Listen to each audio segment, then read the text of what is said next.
Bienvenidos a una emisión más de su programa, El Cuidado de la Vida. El tema de hoy es embarazo en adolescentes, y es que esta situación ocupa un espacio muy importante en la agenda pública de nuestro país y del resto del mundo. Esto es así porque desde el año 2006 va en aumento, constituyendo un problema de salud pública y social, afectando también el proyecto de vida de las y los jóvenes. Les invito a ver este breve video sobre el tema de hoy y regresamos.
Estamos de regreso y me complace tener como invitada especial a la doctora Ingrid Fabiola Domínguez Cornelio, especialista en ginecología y obstetricia y en colposcopía, médico adscrito también al Servicio Médico del OJAT y del Instituto Mexicano de Seguridad Social. Bienvenida, doctora, por estar nuevamente aquí con nosotros. ¿Cómo está? Bien, bien. Buenos días. Buen día, doctora. Y les comento, amigos, que este programa, la verdad que fue mucha insistencia de la doctora. Como bien recordarán, hace unos programas pasados ella estuvo aquí con nosotros platicando sobre cáncer cervicuterino y me abordó al final y me dijo: Ale, la verdad que estaría muy interesante ver, abordar el tema de embarazo en la adolescencia, porque es un problema que es muy preocupante, ¿verdad, doctora? Sí, buenos días. Habíamos platicado la doctora y yo de la importancia del embarazo en la adolescencia, porque ahora es un problema de salud pública. Antes era un problema social, donde se afectaba y se sigue afectando a la familia, al adolescente como tal, pero no solamente a la adolescente mujer, sino al varón también. Claro. Pero ahora se le añade el problema de salud pública. Así es. ¿Por qué el problema de salud pública? Por las complicaciones que se están presentando en las adolescentes embarazadas. Para entender embarazo en adolescentes, doctora, ¿cuál sería entonces el rango para decir la chica o el chico están en la adolescencia? La Organización Mundial de la Salud define la adolescencia del periodo desde la niñez hasta que el individuo tenga la capacidad de reproducirse. Todo esto pasa por los periodos de madurez psicológica hasta que el individuo puede tener ya una totalidad de independencia económica. Claro. De los 18 a los 19 años. Sin embargo, en algunos lugares lo toman de 13 a 18 años. De los 13 a los 18 años. O sea que estamos viendo casos ya claro. de chicas embarazadas o papás jóvenes, sí, ¿no? Sí, claro, estamos viendo embarazadas, incluso niñas de 10 años. De 10 años. De 10 años, sí. La más pequeña de 10 años. Es por esto que algo se se vuelve como algo público, ¿no? Ya no afecta solamente a una región o a una zona, sino realmente es a a un conglomerado, ¿no? De lugares, de personas, la sociedad. Sí, en realidad el embarazo, la adolescente o los adolescentes, porque también tiene mucho que ver el varón como tal, Claro.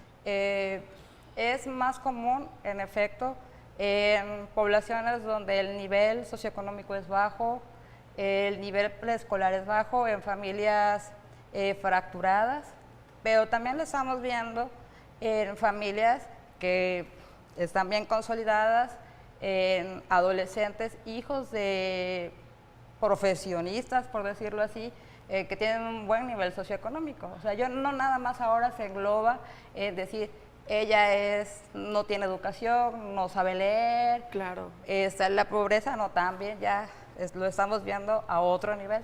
Claro, claro. Y vemos que ya esto ha alcanzado otras magnitudes, ¿no? Claro. Ha habido un gran cambio. ¿Tabasco se encuentra situado dentro de este gran cambio? El embarazo en la adolescencia es un problema de salud pública. México está en el primer lugar de embarazo en adolescentes. Wow. ¿Sí? Sí. Y Tabasco está entre los primeros 3 lugares de embarazo en adolescentes. De 100 embarazadas, 23 son adolescentes. Niñas, mujeres menores de 19 años. Claro. Mencionabas un dato de que ya has visto niñas, ¿no? De 3, incluso 10 años que ya tienen un embarazo.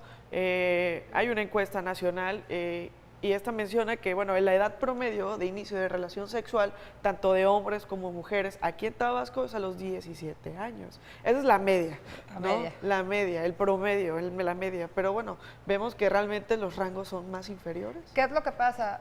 Es un tema muy delicado porque un porcentaje de niñas embarazadas, sobre todo las niñas menores de 14 años, que están embarazadas o que salen embarazadas, han sido por abuso sexual. Claro. Por violación. Entonces, son niñas que usualmente no lo dicen. Perfecto. Vamos a un promocional, Doc, y en un momento más regresamos para continuar platicando de este tema de embarazo en adolescentes.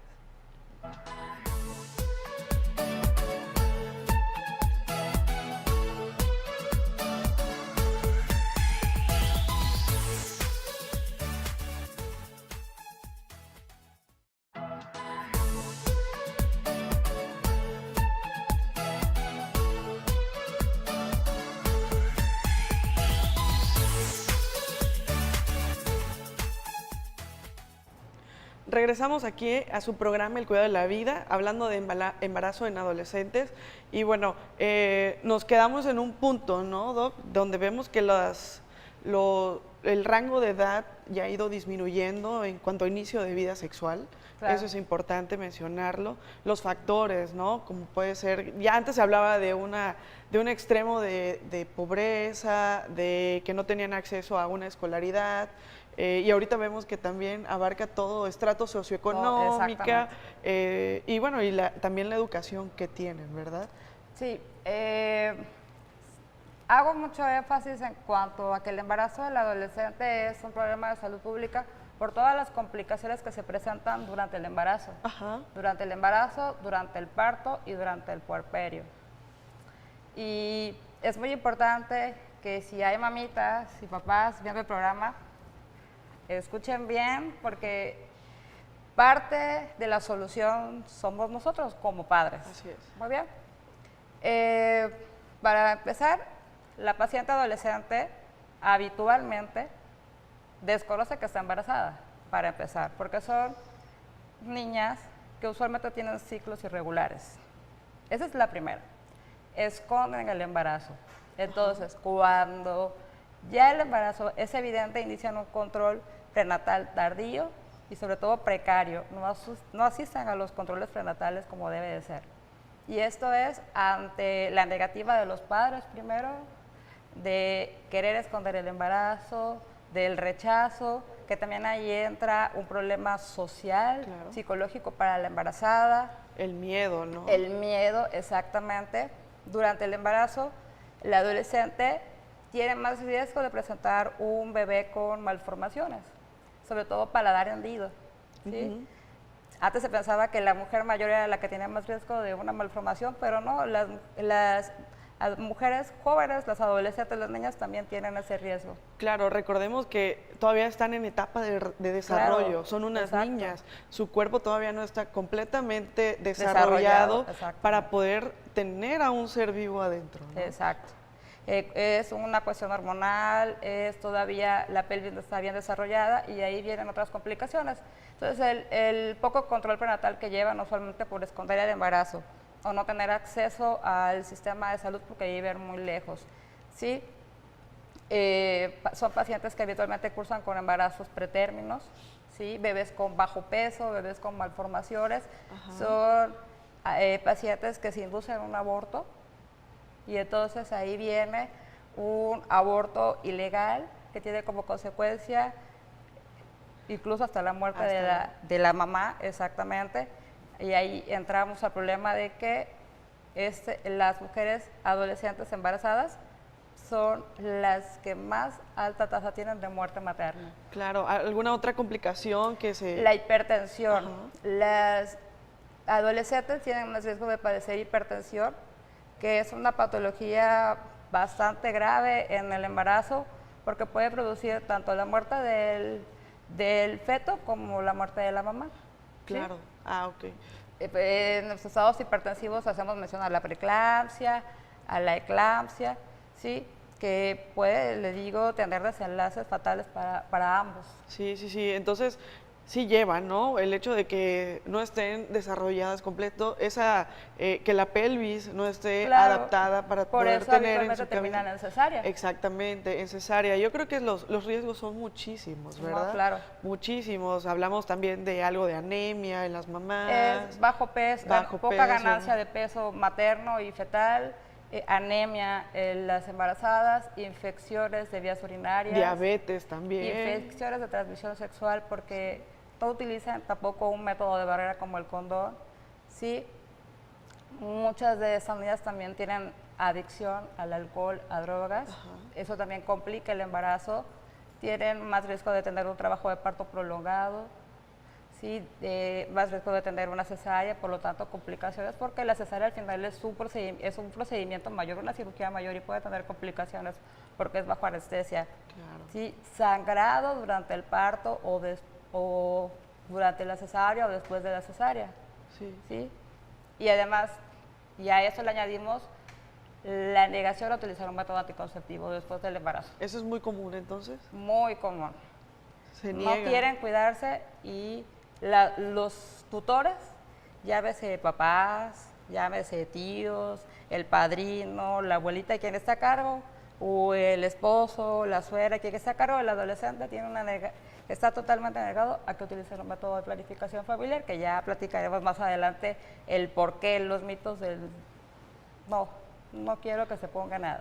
Claro, ¿y qué sucede también? Bueno, en mi experiencia he visto, ¿no? que muchachitas que están embarazadas están casadas con personas también mayores y esa parte influye, ¿no? Y de que no voy a utilizar un método anticonceptivo por querer darle al marido, ¿no? Más hijos, o cumplir esa parte como mujer. Fíjate, te interrumpo. La INEGI hizo un estudio, como es un problema, vuelvo a repetir, de salud pública, muchas organizaciones se han enfocado en el embarazo en la adolescente. Y se ha visto que la mayor parte de las adolescentes de 19 años para abajo, su pareja es más grande que ellas. ¿Sí? Pero de las niñas de 10 a 14 años, su pareja suele ser mayor de 23 años. O sea, estamos hablando que no solamente tiene responsabilidad como tal la adolescente, los padres, sino también el varón. Claro, claro. Porque estamos hablando de varones ya con una edad ya, o sea, más grandes. Una madurez, digamos, una madurez, ¿no? psicológica, por decirlo así, sí. que ellos bien pueden utilizar un método anticonceptivo, ¿no? Sí, claro, y ya más adelante vamos a hablar, ¿no? Esa parte de los métodos, los mitos que hay alrededor de los métodos anticonceptivos, y es parte también del varón, ¿no? Sí. Y aquí hablamos de embarazo en adolescentes porque también eso es algo que afecta al hombre, ¿sí? Claro. Nos enfocamos probablemente en una mujer porque por todas las complicaciones, los riesgos que tiene el que una mujer esté embarazada, pero igual el hombre Más adelante vamos a tener aquí a la licenciada Olivia, que es psicóloga, y nos va a platicar en este aspecto, ¿no? De cómo influye también en los hombres y en las mujeres. Pero sí, aterrizando nuevamente el daño que hay en las niñas, ¿no? Esa parte hay que tener mucho cuidado. Me encantó lo que dijiste, los papás también tenemos que hablar de ello, hablar de la sexualidad con los hijos. Ahorita las adolescentes están bombardeadas de información. Perfecto, vamos a un promocional y regresamos.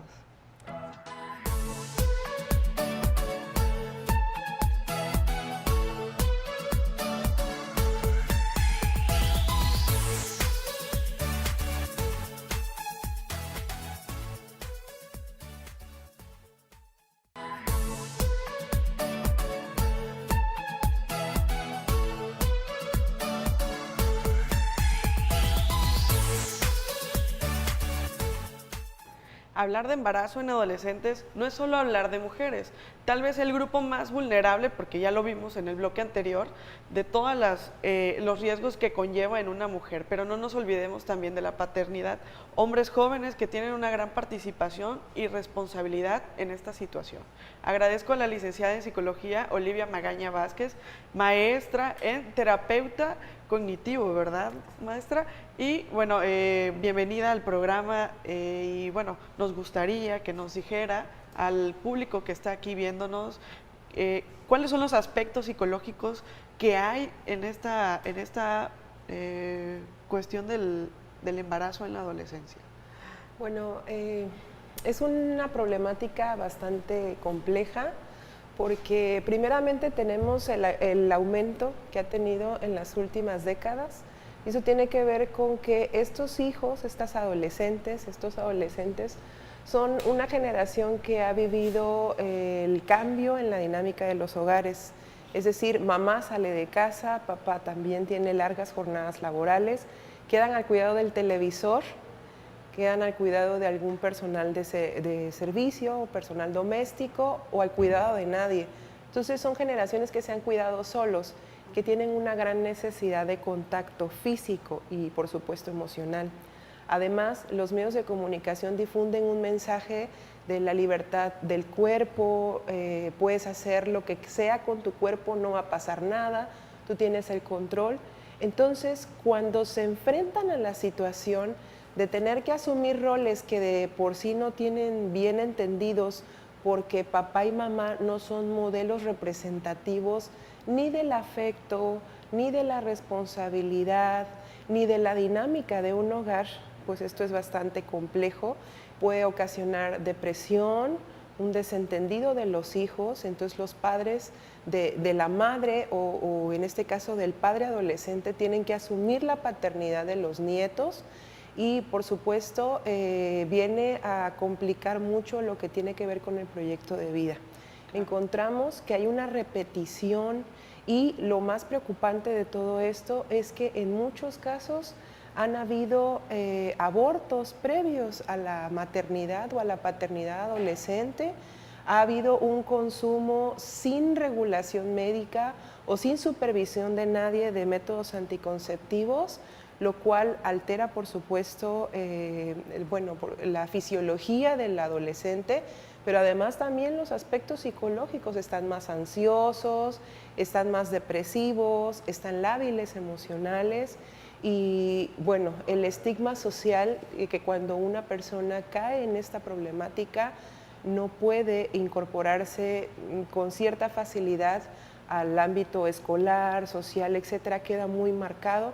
Entonces es una problemática que altera, por supuesto, la dinámica de la familia de manera contundente. ¿Puede ser, licenciada, un aspecto de rebeldía hacia los padres también? Algo como estoy ya en la adolescencia y ya soy grande o estoy transitando en ese camino, ¿no? De tener mayor madurez, tanto físico, hormonal, orgánico. Puede ser también como algo... Yo creo hablando sobre el inicio de relaciones sexuales, ¿no? En ese aspecto, porque puede ser ya me siento preparada y es algo común. Puede ser un acto de rebeldía en contra de los papás. ¿Puede Sí, ser? Por supuesto es un acto de rebeldía, puede ser, pero va más allá de la rebeldía. Algo que hemos encontrado en el análisis de esta problemática desde el enfoque que yo trabajo, que es el cognitivo-conductual, es que hay una profunda necesidad de contacto emocional, ¿sí? Que me acaricie cualquiera, no pasa nada. De hecho, hay inclusive páginas de internet en donde las adolescentes ofrecen su virginidad. Entonces, hay toda una cosmovisión de la problemática muy interesante. Ellas y ellos no están valorando el acto sexual como algo trascendental para sus vidas, o que pudiera tener consecuencias significativas. Un hijo es una situación que te cambia la vida, sino lo están viendo a nivel de juego, a nivel, como una compensación. O sea, no tengo lo que necesito a nivel emocional, lo compenso con sexo, diversión, cualquiera puede tocarme. No hay lo que para nosotros es muy importante cuando estamos trabajando terapia de sexualidad, intimidad. Ajá. El acto sexual se vuelve algo efímero, algo que carece de sentido, simple y sencillamente es mero contacto físico, no hay, es paradójico porque lo que buscan ellos es afectividad, pero realmente no hay una implicación emocional importante, simple y sencillamente es algo que no prevén, ¿no? Que pudiera suceder. Su medio también influye, me refiero a esto porque estuve leyendo una nota que en Estados Unidos, en Massachusetts, había un grupo de chicas que decidieron embarazarse todas. O sea, como que era el fin, ¿no? Tenían como 16 años, 17 años y todas decidieron, todas amigas, y el fin era que quedaran embarazadas y sus hijos nacieran al mismo tiempo, ¿no? Para continuar así la amistad. Pero ¿cuál es el fin? La falta de madurez, porque estar en esa etapa es la falta de madurez. Y como decíamos antes y como decía la psicóloga, están ahorita los niños y los adolescentes bombardeados de información. Los estamos haciendo precoces.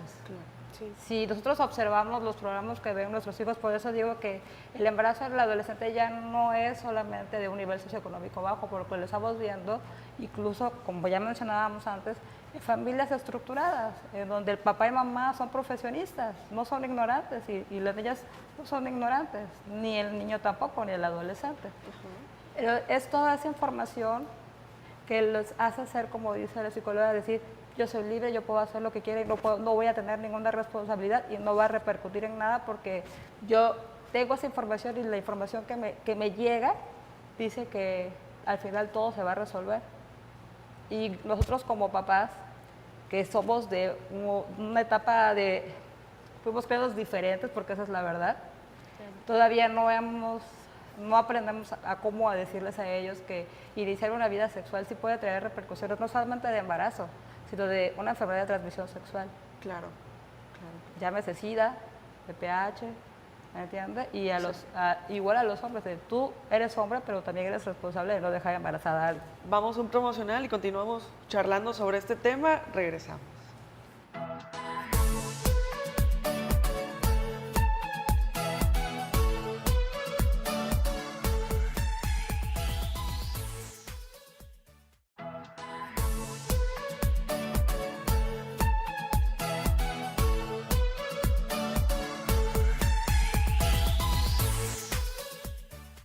Continuamos hablando sobre el embarazo en adolescencia y con nuestras invitadas especiales, la doctora Ingrid y la licenciada Olivia, hablando ahorita sobre el aspecto que hay, también o que envuelve, ¿no?, a esta situación en cuanto a que estos jóvenes truncan sus planes de vida, ¿no?, su proyecto de vida.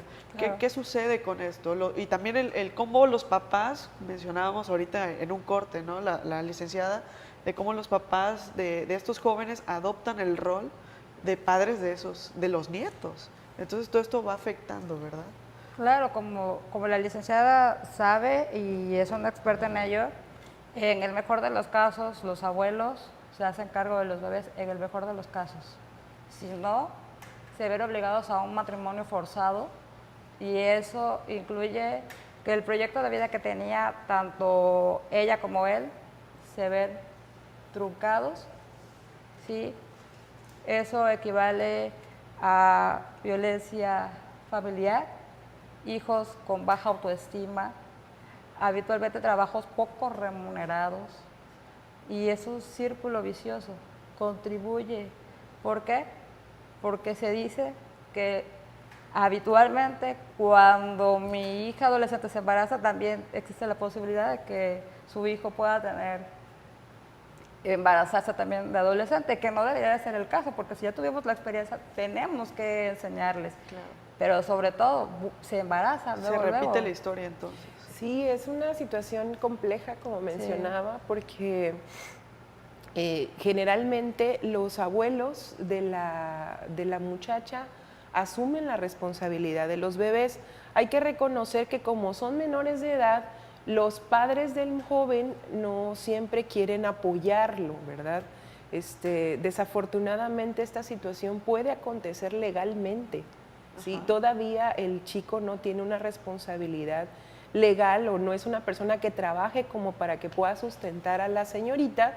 Entonces, bueno, se da este fenómeno que en estudios de género llamamos feminización de la pobreza, y realmente esta dinámica es un círculo de pobreza, es verdaderamente legitima esta situación, porque si la jovencita tiene al bebé, el joven asume la responsabilidad o no, etcétera, lo que pase va a retrasar su escolaridad incipientemente, porque tener un hijo implica ponerle atención, cuidados, etcétera. Otra cuestión muy interesante aquí es que la vida laboral útil de la persona, como mencionaba la doctora Ingrid, va a cambiar, porque para que esta persona llegue a ser un profesionista, si es que decide continuar sus estudios, va a haber un retraso que puede ser de 3 a 5 hasta 10 años. Mencionan algunos estudios en la vida profesional. Para cuando esta persona egresa de una licenciatura o de una carrera técnica, estamos hablando que ya está alrededor de los 25 años, y la vida laboral idónea está entre los 25 y 35 años. En este tiempo no tiene ninguna experiencia, o las experiencias que tiene no corresponden a la carrera que estudió, entonces sí hace más difícil la incorporación laboral. Es un fenómeno de la clase media. Claro. Por supuesto, se da en todos los escenarios de la vida, pero está marcado en la clase media baja. Entonces, si los padres de la joven o del joven tienen un salario más o menos equilibrado que les permite sustentar a la familia, tener un bebé va a afectar definitivamente la economía del hogar, entonces va a complejizar un poquito más los costos, ¿no? Por eso decía que legitima la pobreza. Además, el amor de un adolescente, el amor de la adolescencia, como menciona la doctora Ingrid, es un amor inmaduro, ¿verdad? Hay una falta de compromiso, una falta de entendimiento de lo que, como mencioné yo, es la intimidad, el sentimiento genuino, auténtico. Entonces son amores que difícilmente logran su madurez y por tanto al poco tiempo se separan.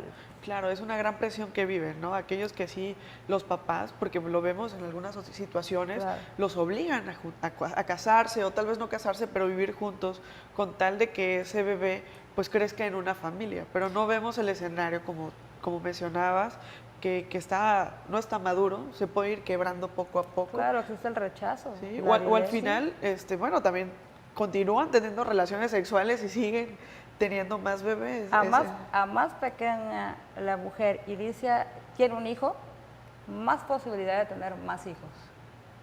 Si ella tiene un hijo a los 12, 14 años, cuando ella llegue a los 19, 20 ya tiene 3 hijos más. Claro. Sí. Entonces, estamos hablando de que no, es un problema de salud pública, también es un problema social.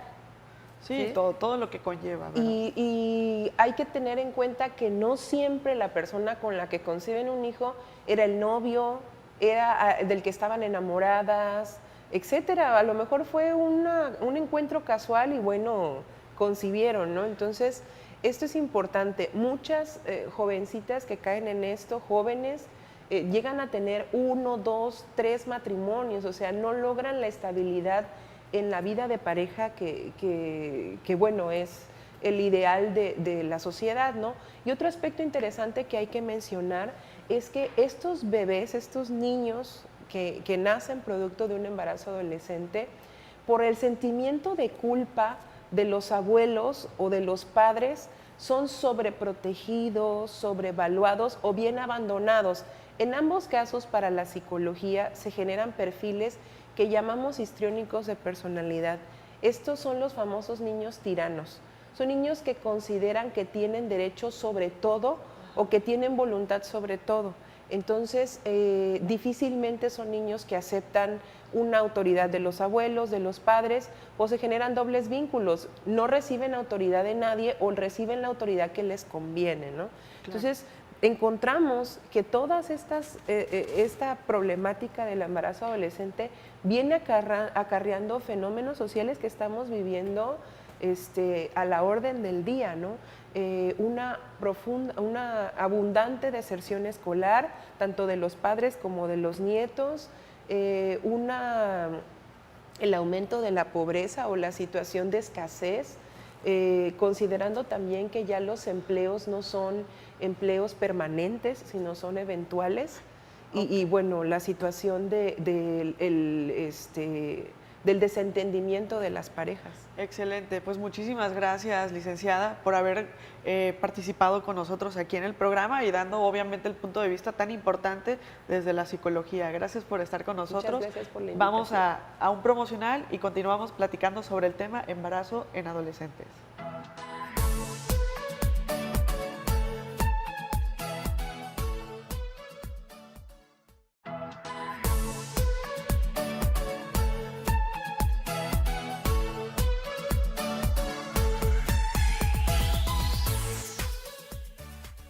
Continuamos platicando sobre el embarazo en adolescentes y bueno, también la nutrición no está alejada de esto. Platicábamos sobre que al final son jóvenes, pues niñas que todavía están en pleno desarrollo, igual el hombre, pero bueno, vamos a enfocarnos tal vez un poquito más en las mujeres porque son quienes cargan en su vientre a este ser vivo, entonces todavía no están orgánicamente preparadas para ser madres. Entonces la nutrición también es parte fundamental y quién más que nuestra invitada, la licenciada en nutrición Delia Aranda Sasso, para platicarnos sobre esta parte de la nutrición en el embarazo en adolescentes. Bienvenida, Deli, a este programa y por favor, si le puedes decir al público que nos está viendo el aspecto importante que tiene la nutrición.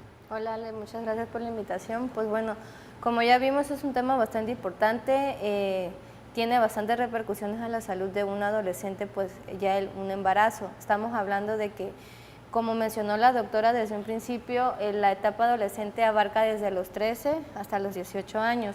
El crecimiento se sigue dando, por lo tanto, ya hasta los 18 años ya el crecimiento ya es menos. Cuando las adolescentes tienen 17 o 18 años ya se les va a tratar como una adulta en el manejo nutricional, como una mujer ya adulta. Cuando los embarazos son en adolescentes de los 13 a los 16 años, aquí se debe de tomar en cuenta las necesidades propias de la etapa más las necesidades propias que conlleva un embarazo. Estamos hablando que una alimentación de un adolescente está oscilando entre unas 2.200 a 2.400 kilocalorías de manera energética. En cada trimestre del embarazo se deben de sumar calorías adicionales, por decir, si estamos hablando de un primer trimestre son 150 kilocalorías más y un segundo y un tercer trimestre 350 kilocalorías adicionales a las que tenemos o a las que tiene sus necesidades. Ahora, aparte de establecer las necesidades de energía que necesita, hay que también hacer un análisis profundo y evaluarla de manera individual. No todas las adolescentes son iguales, claro. Como ya vimos, este problema se está dando ya no solo en escasez o en la pobreza, donde las adolescentes suelen estar desnutridas y no tener la talla o el peso idóneo a su edad, sino también se está dando ya también en chicas de edad o de clase social adecuada, en la que sí podemos encontrar una buena nutrición a su edad o que vayan de acuerdo a su crecimiento. Entonces, se debe de valorar esto, el peso, la talla que tienen y lo importante, los hábitos de alimentación, ¿sí? Y también su estilo de vida, porque también repercute mucho si pues fuma, toma, ¿sí? Qué calidad de alimentos es lo que está consumiendo, si son adecuados, si no son adecuados, si también existen problemas o desórdenes propios de la adolescencia, como vemos también la información o la imagen social que a las adolescentes de hoy en día se les está dando es que sean delgadas. Ajá. Entonces muchas también tienen desórdenes. Todo esto se tiene que checar. ¿Para qué? Para evitar posibles complicaciones tanto en la madre como en el bebé. También hablamos de nutrientes como están en proceso de crecimiento, tenemos que ser muy específicos en lo que son los requerimientos de proteína, de calcio y de hierro. ¿Por qué de estos 3 nutrientes? Porque las proteínas son las que le van a seguir ayudando a desarrollarse adecuadamente en su crecimiento a las adolescentes. Las adolescentes de 15, 16, 17, 18, sus requerimientos de proteínas son de 1.5 gramos por kilogramos de peso diario. Cuando estamos hablando de adolescentes más chicas, 13, 14, son de 1.7 para asegurar un adecuado crecimiento. En la cuestión del calcio, esta es pues deben ser valores o requerimientos de 1600 miligramos. Esto nos va a garantizar que ella no va a tener una pérdida de la densidad ósea, o sea, está creciendo y todavía se le va a quitar porque el niño requiere y después del embarazo o después del nacimiento viene lo que es la lactancia, las reservas deben de ser aún mayores para poder dar la leche adecuada al niño. Claro. Y en cuanto a lo que es el hierro, pues sabemos que el hierro permite el desarrollo del músculo y también en el embarazo se da un aumento del flujo sanguíneo. Entonces ya anteriormente mencionaron que problemas que presentan las adolescentes embarazadas son anemias. Entonces el hierro se debe de suplementar igual que o mayor que si se suplementara a una embarazada ¿Hay adulta. algunas complicaciones en cuanto a la nutrición, si no sea la adecuada tanto para la mamá como para el bebé? Sí, obviamente es mayor probabilidad de que los hijos sean de bajo peso, Ajá. Es mayor probabilidad de complicaciones como lo que es la hipertensión, porque si no están bien nutridos o la calidad de los alimentos no es la adecuada, se puede dar la hipertensión, puede haber también problemas de muerte en la madre. ¿Por qué? Porque si no se cubren las necesidades o no se lleva a cabo una corrección de anemia, pues se dan sangrados. Entonces sí es muy importante la nutrición en esta etapa. También pues obviamente los hijos de adolescentes que nacen con bajo peso corren mucho riesgo, o sea, son niños que su tasa de mortalidad es muy alta. Ajá. Debido a que pues sus músculos no están totalmente desarrollados, su sistema óseo no está totalmente mineralizado, no tienen la suficiente grasa para regular lo que es la temperatura corporal, puede haber problemas neurológicos, pueden haber problemas de la vista, pueden haber problemas gastrointestinales que a la larga terminan en cirugías, en complicaciones mayores y pues sí es bastante desgastante y los cuidados que vienen después son aún mayores y si no están preparadas ni emocional ni psicológica, entonces sí. Algo complejo, ¿verdad, doctora? Muy, es algo que abarca todos los aspectos de cuestión de salud. Ya vimos psicología, nutrición, obviamente medicina, ¿no? Entonces, sí es algo que tenemos que tener mucho énfasis en cómo incidir en los jóvenes, obviamente para prevenir esta situación. Claro, y no solamente estamos hablando de adolescentes delgadas. Sí. Porque el mayor porcentaje de mujeres, al menos en nuestro estado, todas están con sobrepeso u obesidad. Y no solamente obesidad tipo 1, estamos hablando de obesidad tipo 2, tipo 3. Por eso es muy importante checar lo que son sus hábitos de alimentación Exacto. y la calidad. Obviamente pensaríamos que en este tipo de adolescentes hay que hacerlas bajar de peso. No. Se les manejaría como a cualquier mujer, vigilarles que la ganancia de peso al término del embarazo sea el adecuado. Junto con el peso que ella tenía antes de embarazarse. Excelente, pues vamos a un promocional y continuamos hablando sobre el embarazo en adolescentes.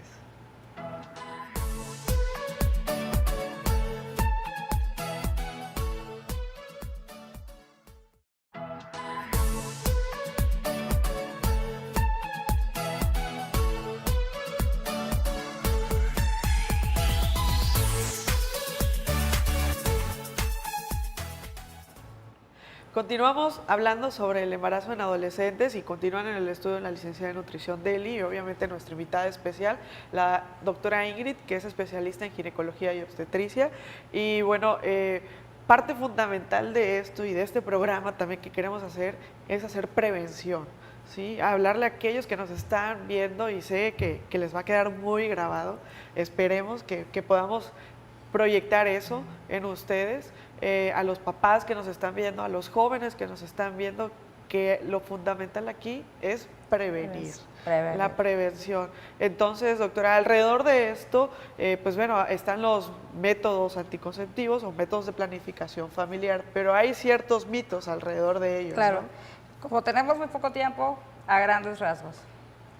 Lo básico aquí es prevenir, ser responsables. La responsabilidad no solamente recae sobre los padres, porque mi papá no me dijo, no me platicó, sino también de los adolescentes, ¿sí? Yo voy a iniciar una vida sexual, no solamente voy a prevenir un embarazo, sino una enfermedad de transmisión sexual. Y esto es para hombres y mujeres. Y más para los hombres que tienen más de 20 años, que están con niñas menores de edad. Es importantísimo ser responsables ambos. Dejemos de lado el porcentaje de niñas que han sido abusadas, que en ese lapso, en esa etapa, bueno, no podemos hacer gran cosa. Sí, los métodos anticonceptivos, hay muchos lugares a los cuales podemos recurrir para preguntar, quitarnos las dudas acerca de un método anticonceptivo si no queremos acercarnos a papá o a mamá, a tío, a un hermano mayor, ¿sí? Al centro de salud, un hospital. Todo el personal de salud debe de estar capacitado para dar una orientación acerca de los métodos anticonceptivos. No vamos a hablar de ellos aquí porque no nos va a dar tiempo. Claro. Los mitos. Porque yo, adolescente, no utilizo un método de planificación familiar. Yo, mamá, suegra, abuela de una adolescente embarazada, no dejo que mi niña se ponga un método de planificación familiar. Lo primero, no tiene marido. ¿Para qué utiliza la niña el método de planificación familiar?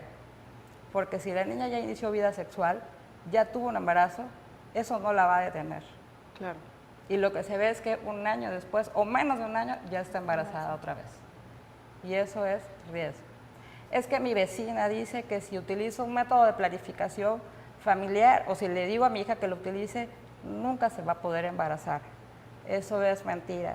Si no nos pudiéramos embarazar utilizando métodos de planificación, nadie tuviera hijos. O da infertilidad. Ajá, También. no se va a poder embarazar, ajá, va a ser infértil. Perdón, da cáncer también. Exactamente. Sí sabemos que hay ciertos requisitos para utilizar métodos de planificación, Claro. ¿sí? Pero no te da cáncer, salvo que tengas ciertas indicaciones. Tú tienes contraindicado un método anticonceptivo como los hormonales, pero no nada más existen los hormonales, está el dispositivo intrauterino. Así es. No lo podemos utilizar porque somos alérgicas al material del DIU. Está el condón, que es el método de barrera que en los adolescentes no debe de ser el único método. El condón debe de ser utilizado para prevenir enfermedades de transmisión sexual, pero a la par de él tenemos que utilizar otro método, ¿sí? Otro mito: me produce sangrado. No, se va a desangrar la niñita y se va a morir. Claro que no. Un método anticonceptivo bien colocado, bien administrado, bien revisado, llevar su control, no debe de dar problemas. Claro. ¿Sí? ¿Qué otros mitos conocen ustedes? Yo he escuchado decenas. Sí, o sea, hay muchos mitos, ¿no? Y algo fundamental aquí, a quienes inician por primera vez su relación sexual, es el que en la primera ocasión que tengo relaciones sexuales no quedo embarazada. Mentira, existe una gran posibilidad de quedar embarazada. Y es ¿sí? y alto porcentaje de las niñas que inician su vida sexual se quedan embarazadas a la primera. Así es. Y algo que me gustó que dijeras del condón, es un método de barrera. Entonces, este está indicado para, bueno, obviamente sí evita el embarazo en cierto porcentaje, pero es el que realmente nos previene de la transmisión de enfermedades sexuales. ¿Sí? Entonces, como bien dijiste, tu mujer, tú, joven, muchacha, señorita, responsable de tu sexualidad, toma algún otro tipo de anticonceptivo, un oral, un parche, o sea, el DIU, el que tú quieras, y sin embargo, La verdad que aquí es responsabilidad de los dos. De los dos. De los dos, tanto hombre como mujer, usen condón, ¿sí? Hay condón en hombre y condón igual vaginal. Entonces ahí tienen esas opciones. Quitarnos de la cabeza el no se siente lo mismo. Exacto. Los Eso es parte. adolescentes no se siente lo mismo. No se va a sentir lo mismo cuando tú ya no puedas seguir estudiando, no se va a sentir lo mismo cuando se te complicas durante el embarazo o el parto.